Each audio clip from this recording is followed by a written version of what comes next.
A struggling single dad named Dale was busy fixing an old truck engine in his garage one day when his 7-year-old son came running into the garage. "Dad, there's a lady outside asking for help. She said she needed some tools," Dale said. "Tell her I'm sorry, but we don't have any tools she can borrow," he said without looking up from his work.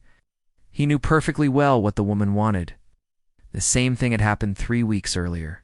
It was around 6:30 in the evening, and Dale could hear the woman knocking on the door again. This time his son refused to go. "I'm going to see if she needs help," he said. Before his father could stop him, he had opened the door. Oh. The woman stood there with a sad look on her face. Hello?" she said softly. "Your son told me you might have some tools I can borrow." "Like what?" Dale asked, turning around in his chair. He couldn't believe it. The woman had knocked on their door every night this past week. He had no idea why. "A socket wrench set or a breaker bar," she said hesitantly. "Do you have either of those?" Dale noticed how dirty she was. Her clothes were torn, and she had mud on her knees. "Oh, I'm sorry, but my son needs these tools to do his homework." "You're welcome to come inside, though," Dale offered. "We've got some pizza rolls in the freezer." She shook her head. "Thank you, but I'm really in a hurry. My car broke down and I need to fix it so I can get home before my kids go to bed." Dale felt a pang of sympathy. Must be hard being away from her kids for so long. "I understand, but my son needs those tools. Can't he just do his homework tomorrow? I'm really sorry, but I have to get home tonight. If I don't, they'll put me back in jail." She looked at Dale hopefully. "Would you mind lending me some tools? I promise I'll bring them back first thing in the morning." Dale took a good look at the woman. He felt bad for her. It wasn't her fault that her car had broken down. Plus, she was obviously desperate. "All right, here you go," he said. He grabbed the tool bag that hung on the wall next to him and threw it over the counter. The woman gasped when she saw the tools. "Wow, thank you so much," she said. He reached for the bag, but Dale stopped her. "Wait, let me drive you to your car. It's probably not safe walking around here at night," he said. He walked out the front door and turned on the porch light so she could see where she was going. When they got outside, Dale noticed that the woman's car was a beat-up old pickup truck. "What's wrong with it?" he asked. "The engine's dead," she replied. "Can you fix it?" Dale asked. "If you want, I guess," she said. She looked exhausted. "That would be great, but I'm afraid I don't have much money to pay you. Don't worry about it. Consider it a donation," Dale said. He walked to the passenger side and opened the door. "Hop in. I'll bring you and your tools back home," he offered. But the woman shook her head. "You're too kind, but I wouldn't want to bother you." "Just tell me where I'm going and I'll walk back," she said. He watched her walk away, and then he turned off the porch light and closed the door. "Why are you doing that, Daddy?" his son asked.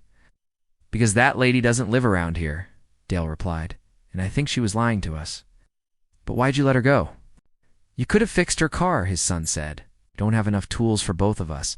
And besides, she didn't have any money to pay me," he explained. His son thought about this for a moment. "Maybe you should have asked her to pay you with food.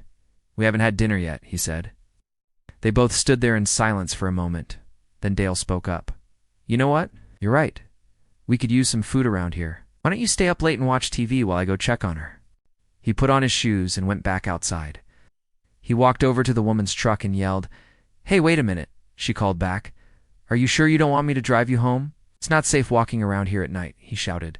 "I'm sure. Thanks. See you later," she replied. She was rummaging through something in the back of her truck. "Hey, do you have any food?" "My son and I haven't eaten yet," he yelled.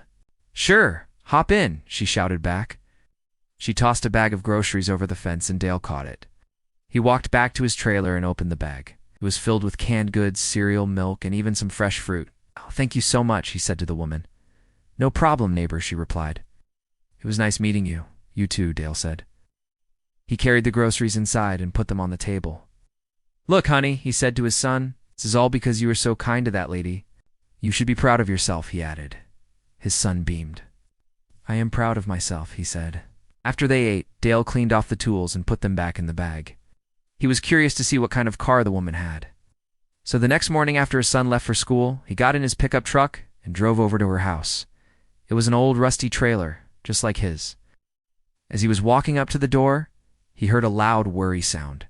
He looked up and saw a helicopter hovering above the ground. It landed in the middle of the yard and 2 men in uniform came out. One of them was carrying a briefcase. "Ma'am, we're here to see Dale," one of the men said to the woman who had opened the door. Dale's jaw dropped. Was this the woman from last night? What was a helicopter doing here? She turned to Dale and said, I didn't tell you my name last night, but I'm Sarah. Sarah Jones, she said. Oh, Dale, he replied. Nice to meet you, Dale, she said. Now, would you come with us? Where are we going? He asked. I'm sorry, but I can't tell you that, Sarah said. But if you come with us, I promise I'll explain everything. He looked back at the trailer. He had no choice but to leave, so he nodded and followed the men outside. Sarah shut the door behind her and said, Thank you, Dale. I owe you a debt of gratitude. For what? He asked. For saving my life, she replied. What do you mean? The truth is, I'm not from around here. I was on the run from the law and hiding out in that trailer. When my car broke down, I thought I was busted. But you came along and saved the day, she said. Dale was shocked. So that's why you were so dirty when you came to my house, why you couldn't pay me for fixing your car. I should have known, he said. I'm sorry I lied to you, Dale. I really am. But I had no other choice. I needed those tools to fix my car so I could escape. And I swear I would have paid you back for them if you hadn't gone and called the cops, Sarah said. I didn't call the cops, Dale replied. You didn't? She asked, surprised. Nope, he said. I knew you didn't mean to hurt anyone. You seemed like a good person, just going through a rough patch in your life. Besides, I used to be in the military, so I know what it's like to be on the run, he said. Sarah was taken aback by Dale's kindness. I don't know what to say. Thank you, she whispered. Don't mention it, he replied. Now, where are those guys taking me? I'm afraid I can't tell you that, Sarah said. But I promise you'll be safe. They're not going to hurt you, she added. Dale hesitated for a moment. He didn't know what to think. On one hand, he didn't want to get involved in whatever Sarah's problems were. On the other hand, he couldn't help but feel sorry for her. He sighed and said, All right, let's go. As they walked away from the trailer, Dale couldn't help but feel like he was making a big mistake. But deep down, he knew that he was doing the right thing. To be continued.